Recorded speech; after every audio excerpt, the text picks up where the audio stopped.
तो जैसे कि लास्ट एपिसोड में हमने देखा था, वैंग जो होता है वो वहाँ पर काफ़ी सारे ड्रॉ करता है, जिस कारण से वहाँ पर काफ़ी सारी स्किल और कल्टीवेशन मिलती है। और अब उन सभी को एब्जॉर्ब करने के बाद जो वैंग होता है वो खुश होते हुए बोलता है कि फाइनली अब मैं सेक्ट मास्टर की तरह लग रहा हूँ। जिसके बाद हम लिंग युआन का जो एल्डर होता है उसे देखते हैं, जो कि पहाड़ी के ऊपर आ चुका होता है। और अब वहाँ पर आने के बाद वो आसपास की जगह को देखते हुए बोलता है कि यहाँ पर जो हो रहा है उसे देखकर मैं बता सकता हूँ कि यहाँ पर कोई परफॉर्म रीजनल रियलम का कल्टीवेटर था, जो कि इसी वैली के अंदर कल्टीवेशन कर रहा था। और इतना बोलते के साथ ही अब जो वो एल्डर होता है वो नीचे आ जाता है, और जैसे ही वो जो डिवाइन इमोर्टल्स एक्ट की झोपड़ी होती है उसके पास में आके देखता है तो वो थोड़ा सरप्राइज हो जाता है। और वो सरप्राइज होते हुए बोलता है कि क्या डिवाइन इमोर्टल्स एक्ट आखिर ये हमारे लिंग एक्ट की जो टेरिटरी है उसके अंदर क्या कर रहा है।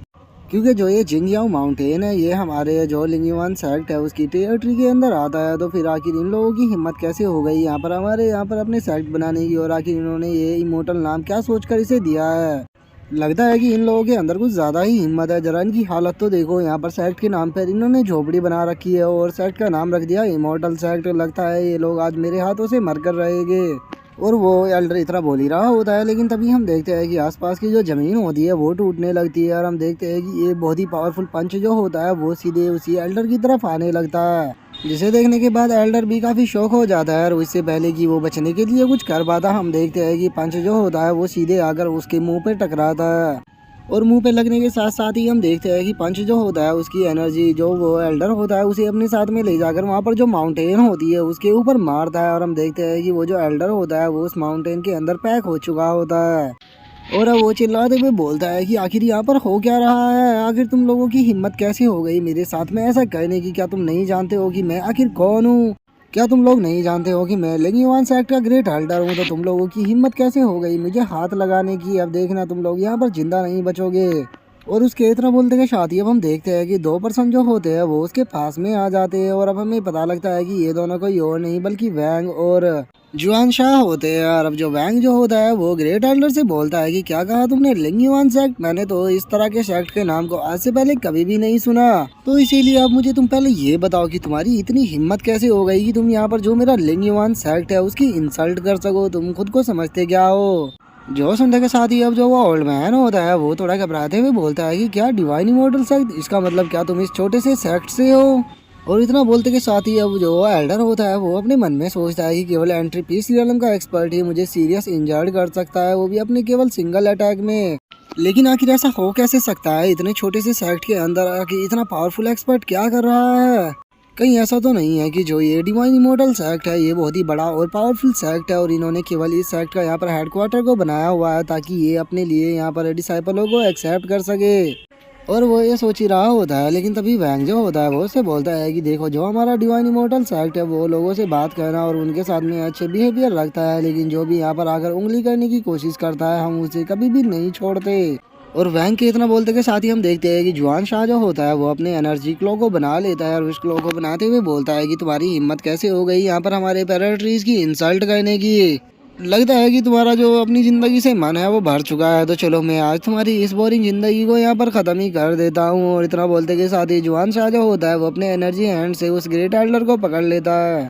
और अब वहाँ के स्टोन को तोड़ने के बाद जो जुआन शाह होता है वो ग्रेट एल्डर से बोलता है कि देखो, अगर तुम इस स्टोन की तरह यहाँ पर चूर चूर नहीं होना चाहते तो मैं तुम्हें एडवाइस दूंगा कि यहाँ पर जो जैसे भी हमारे सेक्ट मास्टर तुमसे पूछे तुम्हें उसका अच्छे से जवाब देना होगा, क्योंकि अगर तुम्हारा जवाब जरा सा भी बेकार हुआ या हमारे सेक्ट मास्टर को तुम्हारे जवाब के ऊपर गुस्सा आया तो मैं तुम्हें यहीं पर ही मार दूंगा। जो सुनते के साथ ही अब जो वो ग्रेट एल्डर होता है वो गुस्से में अपने मन में सोचता है कि क्या मुझे तुम लोगों से यहाँ पर प्यार से बात करनी होगी? अजी मेरा कद्दू, यहाँ पर खुद को तो देखो जरा एक बार, तुम मुझे किस तरह से ट्रीट कर रहे हो, मेरे नाड़ के ऊपर तुमने तलवार को रखा हुआ है। और इतना सोचकर अब ग्रेट एल्डर जो होता है वो खुद का इंट्रोडक्शन देते हुए बोलता है कि मेरा नाम वैन फैंग है और मैं जो लिंगयुआन सेक्ट है उसका एक ग्रेट एल्डर हूँ, और ये जो जुआंगयू माउंटेन है ये हमारी ही रेंज के अंदर आती है। और कुछ दिनों पहले ही हमारी इस वैली के अंदर से परफाउंड जनरल रियलम का हमें ऑरा महसूस हुआ था, तो इसीलिए हम यहाँ पर इस चीज़ को चेक करने के लिए आए थे कि आखिर वो एक्सपर्ट कौन है जो कि यहाँ पर कल्टीवेशन कर रहा है।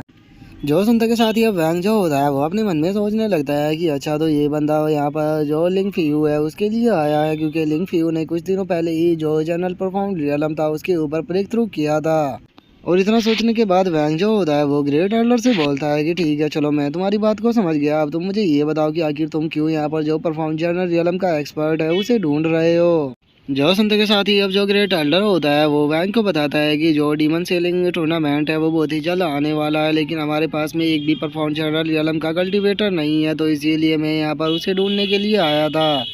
ताकि मैं यहाँ से उस टैलेंटेड डिसाइबल को लेकर अपनी सेक्ट के अंदर जा सकूँ, जिसके बाद हम भी डीमन सेलिंग गैदरिंग टूर्नामेंट के अंदर पार्टिसिपेट कर पाएंगे, नहीं तो बिना उसके हमारा सेक्ट जो है वो उसके अंदर पार्टिसिपेट नहीं कर पाएगा।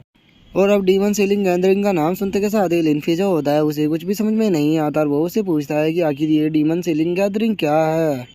जो सुनते के साथ ही ग्रेट आइडलर जो होता है वो उसे पूछता है कि क्या तुम इस बारे में नहीं जानते। जो सुनकर वैंग उसे गर्दन हिलाकर मना कर देता है। जो देखकर ग्रेट आइडलर अपने मन में सोचता है कि पक्का ये बच्चा यहाँ पर किसी छोटे से सेक्ट से होगा, तभी तो ये इतने बड़े होने वाले इवेंट के बारे में भी नहीं जानता है। और वो ये सोच ही रहा होता है, लेकिन तभी जो जुआन शाह होता है वो उसे जमीन पे पटकते हुए बोलता है कि सोचना बंद करो, जल्दी से जवाब दो।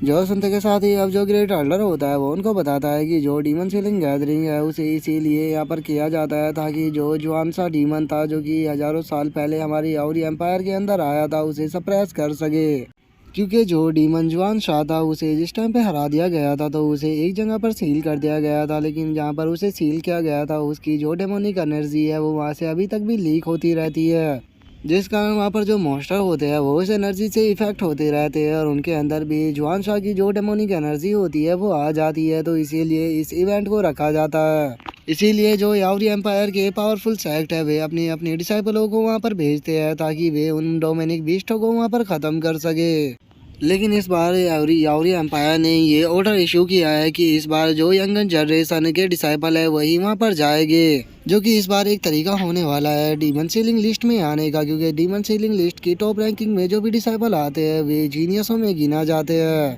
जो कि हर एक सेक्ट का सपना होता है कि उसके जो डिसाइपल है वो उस डीमन सीलिंग लिस्ट के अंदर आए। जो सुनते के साथ ही वैंग जो होता है वो उन लोगों से बोलता है कि सच में तुम लोगों की तो जो नजर है वो बहुत ही ज्यादा कमजोर है, तुम वहाँ पर डीमनों को मार रहे हो वो भी बेफालतू के जो कि किसी काम के भी नहीं है, लेकिन जो रियल डीमन है वो तो वहाँ से कब का निकल चुका है। जो सुनते के साथ ही ग्रेट एल्डर जो होता है उसे कुछ भी समझ में नहीं आता और वो वैंग से बोलता है कि लॉर्ड आप कहना क्या चाहते हो। जो सुनते के साथ ही अब जुआन शाह जो होता है वो ग्रेट एल्डर को डराते हुए उसे बोलता है कि हकीकत ये है कि जो डीमन सीलिंग गैदर है वो मुझे रोकने के लिए किया जाता है ताकि मेरी एनर्जी को वहाँ पर रोक कर रखा जा सके। जो सुनकर ग्रेट एल्डर जो होता है उसे कुछ भी समझ में नहीं आता और वो उसे बोलता है कि तुम आखिर कहना क्या चाहते हो कि तुम्हें रोकने के लिए रखा जाता है। और इतना बोलते के साथ ही ग्रेट एल्डर जो होता है वो एकदम से बहुत ज़्यादा घबराने लगता है और वो घबराते हुए बोलता है कि इसका मतलब तुम, और इससे आगे की वो कुछ बोल पाता। जो जुआन शाह होता है वो उसके काफ़ी करीब आ जाता है और वो एक डरावनी सी हंसी देते हुए उससे बोलता है कि तुमने बिल्कुल सही कहा, मैं हूँ ग्रेट डीमन जुआन शाह।